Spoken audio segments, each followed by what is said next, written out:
तो Bihar board class 12th Hindi में अगर 95 प्लस लाना चाहते हो तो इस वीडियो को एक बार नहीं बल्कि बार बार देखना पड़ेगा, क्योंकि इस वीडियो में मैं बताने जा रहा हूँ टॉप 15 मोस्ट गेस क्वेश्चंस। वे सारे क्वेश्चंस जो क्लास 12th हिंदी के सबसे वायरल क्वेश्चंस हैं, क्योंकि इन सभी क्वेश्चंस को बिहार बोर्ड हर साल पूछता ही पूछता है। क्यों? क्योंकि बात ऐसी है ना कि पिछले साल भी टकराया था, इस साल भी टकराएगा, क्योंकि जो मैं गेस करता हूँ वही परीक्षा में आएगा। इसीलिए अगर आप भी मेरे चैनल पे पहली बार हैं तो सब्सक्राइब ज़रूर कर लेना, ताकि आने वाले वीडियो की नोटिफिकेशन सबसे पहले आपको टाइम पे मिल जाए और फटाफट से इस वीडियोस को देखकर अपनी तैयारी को बेहतर से बेहतरीन बना लो, ताकि आपकी आने वाली परीक्षा बहुत ही शानदार जाए और आप अच्छे अंक से पास हो जाएं। तो चलिए दोस्तों, इस वीडियो की शुरुआत करते हैं। और आखिरकार क्यों बना रखे हो अपने दिमाग का दही, क्योंकि जो क्वेश्चन मैं बताता हूँ वो बिल्कुल टकराता है सही। तो चलो शुरू करते हैं इस वीडियो को और समझते हैं वो top 15 most guess viral Hindi questions जो हर बार बिहार बोर्ड पूछता है। तो सबसे पहले ध्यान दे दीजिए, और ये रहा आपका क्लास 12th हिंदी के गद्य खंड के प्रथमा पाठ जो है ना, वो है बातचीत। और बातचीत से पहला प्रश्न है दोस्तों कि अगर हम में वाक्य शक्ति ना होती तो क्या होता। ये सबसे मोस्ट वायरल क्वेश्चन है। हर साल बिहार बोर्ड इस क्वेश्चन को पूछता है कि अगर हम में वाक्य शक्ति ना होती तो क्या होता। ये बहुत ज़्यादा वायरल क्वेश्चन है। इस क्वेश्चन को आप जरूर से जरूर अभ्यास जरूर कर लेना, ठीक है जी। अगला क्वेश्चन है दोस्तों कि बातचीत के संबंध में बेन जॉनसन और एडिसन के क्या विचार हैं। बताइएगा कि बातचीत के संदर्भ में है ना, बेन जॉनसन और एडिसन के क्या विचार हैं। यह भी आपका बातचीत पाठ से ही लिया गया है।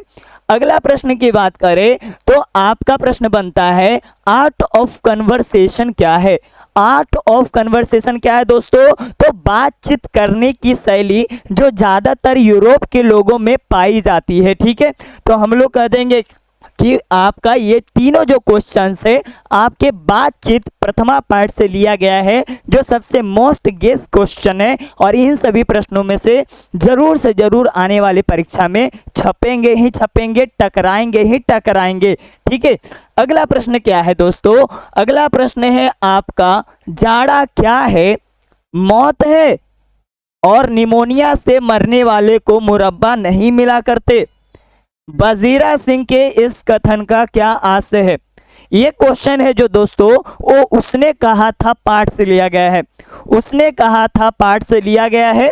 ये वजीरा सिंह जो है लहना सिंह को कह रहे हैं कि जाड़ा क्या है भाई? मौत है, निमोनिया से मरने वाले लोगों को मुरब्बा नहीं मिला करते। तो बताइए वजीरा सिंह के इस कथन का क्या आशय है। ये भी मोस्ट इंपॉर्टेंट क्वेश्चन है, जरूर से जरूर कर लीजिएगा।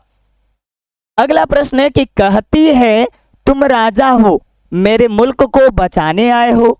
वजीरा के इस कथन में किसकी ओर संकेत किया जा रहा है? मतलब ये जो कथन है वजीरा सिंह किसकी ओर संकेत करते हुए बोलते हैं कि कहती हो तुम राजा हो, मेरे मुल्क को बचाने आए हो। वजीरा सिंह के इस कथन में किसकी ओर संकेत है, बताइए।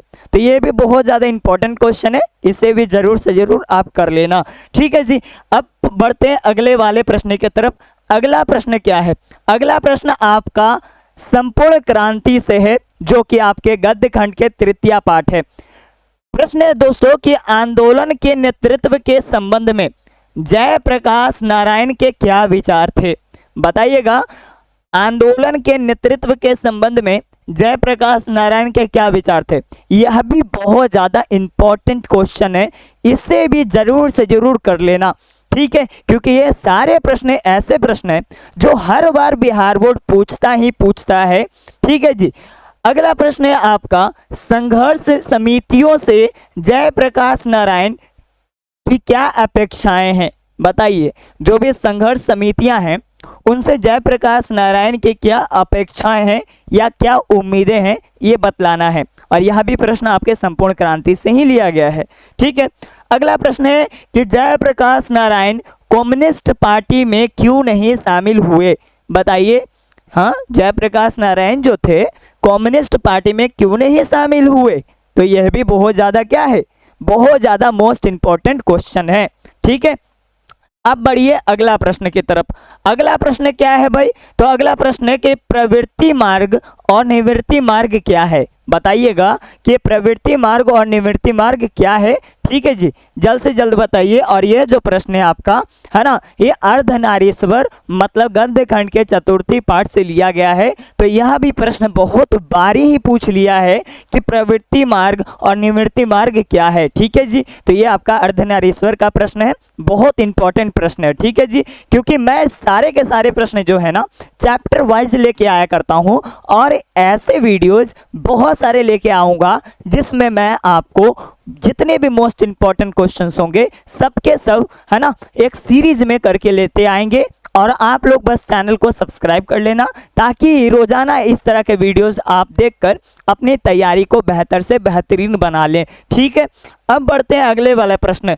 अगला प्रश्न है क्या कि स्त्री को अहेरिन, नागिन, जादूगरनी कहने के पीछे क्या मंशा होती है ना, क्या ऐसा कहना उचित है? तो यह भी प्रश्न अर्धनारीश्वर से ही लिया गया है कि स्त्रियों को ना अहेरिन कहा जाता है या नागिन कहा जाता है या जादूगरनी कहा जाता है। तो क्या इस सभी चीज़ों के पीछे कहने का मंशा कैसी होती है और क्या इस तरह से कहना उचित है कि नहीं है, ये बतलाना है। ठीक है, तो ये भी प्रश्न बहुत ज़्यादा इम्पोर्टेंट है, इससे भी ज़रूर से ज़रूर आप लोग रिवीजन कर लेंगे। ठीक है जी, और प्रैक्टिस भी कर लेंगे। चलिए अगला प्रश्न देखते हैं। अगला प्रश्न देखिए कि अगला प्रश्न जो है ना रोज पाठ से लिया गया, रोज पाठ से। ठीक है, तो रोज पाठ क्या है भाई? तो कहा जा रहा है कि गैंग्रीन क्या है ना, तो गैंग्रीन एक प्रकार का बीमारी है ना, जो पहाड़ी इलाकों में कांटा चुभ जाने से ना एक बीमारी सी हो जाती है, उसी को गैंग्रीन नामक बीमारी कहा गया है। ठीक है, तो कहा जाता है गैंग्रीन क्या है? तो यह आपका रोज पाठ से लिया गया है। ठीक है, अगला प्रश्न बन जाता है क्या कि मालती के घर का वातावरण आपको कैसा लगा और अपने शब्दों में उसका उत्तर लिखिए। बताइएगा, मालती जो थी ना रोज पाठ की नायिका, है ना, उसका घर का वातावरण आपको कैसा लगा? मालती के घर का वातावरण आपको कैसा लगा, है ना, इसका उत्तर जो है अपने शब्दों में आप लिखिए। ठीक है, हाँ। अब चलिए यहाँ पर अब अगला प्रश्न आ जाता है आपका छठवीं पाठ एक लेख एक पत्र से, जिसके लेखक हमारे भगत सिंह जी हैं।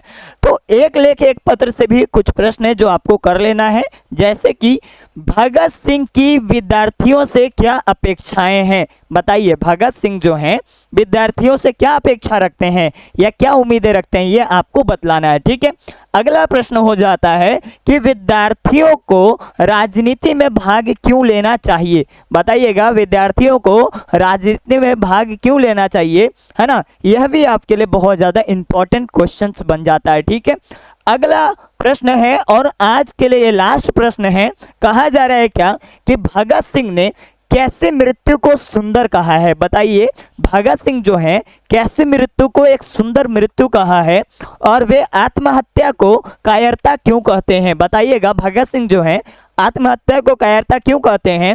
इस संबंध में उनके विचारों को आप स्पष्ट करिए। ठीक है, कि आखिरकार भगत सिंह, है ना, किस मृत्यु को सुंदर मृत्यु कहते हैं, है ना, और तो और ये आत्महत्या को, है ना, कायरता क्यों कहते हैं, ये आपको अपने शब्द में बताना है। ठीक है जी, तो यही रहा दोस्तों आपके कुल most 15 guess viral Hindi questions जो आपके परीक्षा में पूछेगा ही पूछेगा। ठीक है, तो चलिए अब बात कर लेते हैं कि इन सभी क्वेश्चंस का पीडीएफ हमें कैसे मिलेगा, है ना। फ्री पीडीएफ लेने के लिए आपको दोस्तों हमारे एप्लीकेशन को डाउनलोड करना पड़ेगा।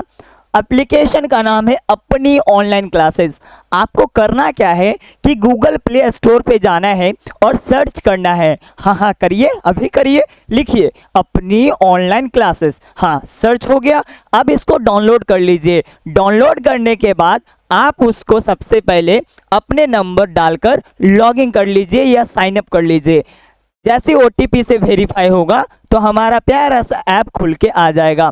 फिर इसी ऐप में आपको, है ना, कुछ सेक्शंस मिलेंगे जैसे कि free course, paid course, test series, daily quiz, live classes, free PDF. अब आपको क्या करना है कि फ्री पीडीएफ पर क्लिक कर देना है।